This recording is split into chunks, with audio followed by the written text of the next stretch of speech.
ধানের শীষ আমাকে দেবে কোন নেতার পক্ষে সম্ভব?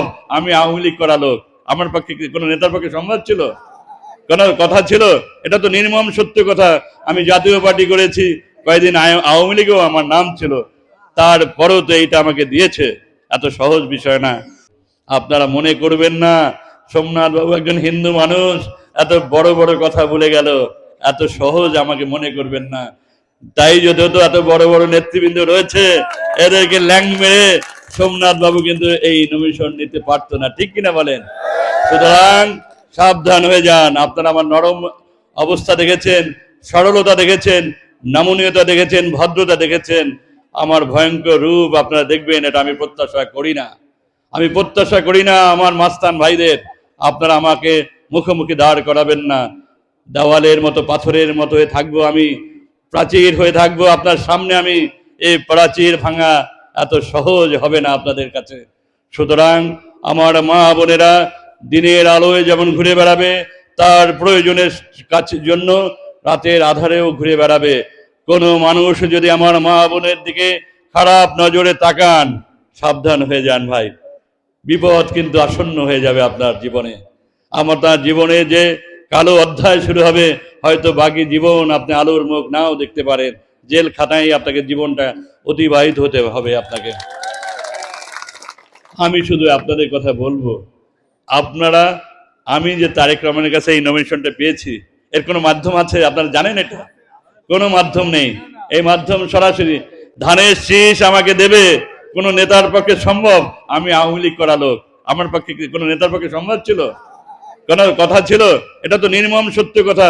আমি জাতীয় পার্টি করেছি, কয়েকদিন আওয়ামী লীগেও আমার নাম ছিল, তারপরেও তো এইটা আমাকে দিয়েছে। এত সহজ বিষয় না। সেটা যখন আমি পেয়েছি, আপনার আমার বন্ধন, এর সাথে কিন্তু কোনো ব্যারিগেড নেই। এই বন্ধন সরল সমীকরণে তৈরি করা, আমার কোনো মাই ম্যান নাই। এটা আমি আপনাদের ঘোষণা করে যাচ্ছি। আমার 2টি নাম্বার অনেকেই জানেন, সরাসরি আমাকে ফোন করবেন, কোনো মাধ্যম লাগবে না আমার সাথে দেখা করার। আমার একমাত্র ভাই, জানেন তো, অনেক সময় বলেছি, সে লিভর্নো সিটিতে থাকে, ইটালির। ভাই বোনেরা সব বিদেশে থাকে। একমাত্র মেয়ে, তাকেও বিয়ে দিয়েছি নিউজিল্যান্ডে। সুতরাং আমার আর কোনো পিছুটান আছে? কোনো পিছুটান নাই। আল্লাহ তাআলা, আল্লাহ রব্বুল আলামিন যেটুকু সম্পদ আমাকে দিয়েছে, সেইটুকু সম্পদ কিন্তু আমার পরিবার পরিজনের জন্য যথেষ্ট। সুতরাং আমি বাকি জীবন আপনাদের মাঝে বিলীন হয়ে যেতে চাই। আমি আমার স্ত্রীকেও বলেছি, একথা অনেক জায়গায় বলেছি, যে দীর্ঘ 30 বছর তো তোমার জন্য অনেক কিছু করলাম, তোমার সাথে থাকলাম। আমি তো অত্যন্ত দরিদ্র পরিবারের একটি ছেলে, সেই ছেলেটিকে আজ সারা বাংলাদেশের মানুষ দানবীর হিসাবে চেনে। আর কত চাওয়া পাওয়ার আছে বলো? এইবার আমাকে বিদায় দাও।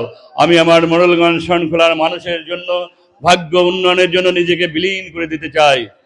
সুতরাং আপনারা, এই তো মাত্র 10-12টা দিন, এই 12টা দিন আমাকে দিন। আপনারা আমার পিতৃতুল্য, আপনারা মাতৃতুল্য, আপনারা আমাকে এই 12টা দিন ভিক্ষা দিন।